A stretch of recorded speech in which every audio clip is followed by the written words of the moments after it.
Hi, I'm Bill Sisson, the editor of Angler's Journal, and I hope you're well and have had a chance to do some fishing this spring.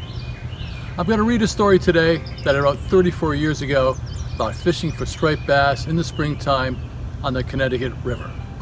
I found a copy of the old column when I was moving some folders and files from my work office to my home office recently, where I'm working now, probably the same way you are. I was 31 and had moved to Connecticut a few years earlier, and I was trying to figure out the fishery on the Connecticut River. In time, we'd catch a ton of small fish, but I knew the river held some really nice ones, but it still took a few more seasons after that to sort of puzzle them out. When I wrote the column, I was content to catch school striped bass on poppers and swimmers and leadheads.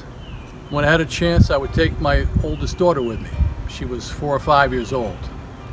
You know, when I found a copy of that column, there was a handwritten note on it that I probably made 14 or 15 years ago. It read, "True then and true now." And the funny thing is, it's still true today. It was nice when that column surfaced unexpectedly recently. It was a reminder of how the world looked to me when the river was still new, when my kids were small, when I was much younger, and when so much fishing lay ahead. So here it is, spring lives in a salt marsh.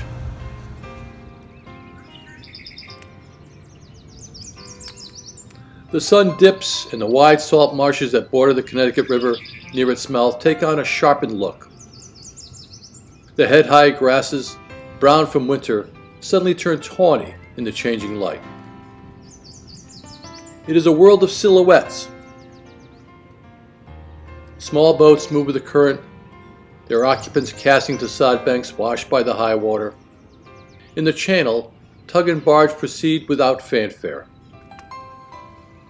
Fishermen drift their nets in the freshet for shad, a silvery harvest moving upriver to spawn.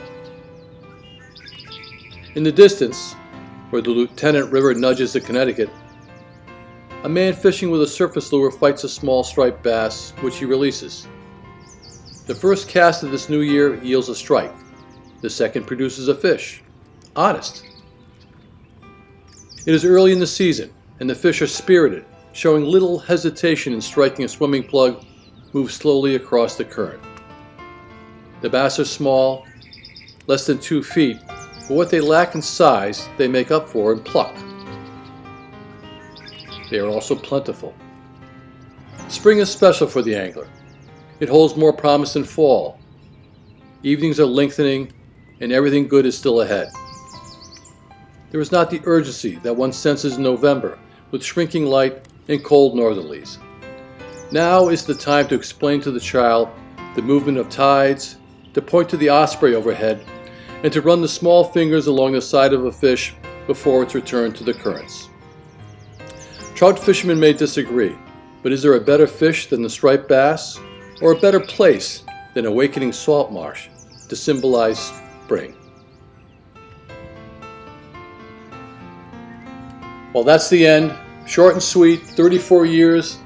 Where did all those springs go? The good news is we have another one right on our doorstep now. Thank you for listening. I'm Bill Sisson for Angler's Journal.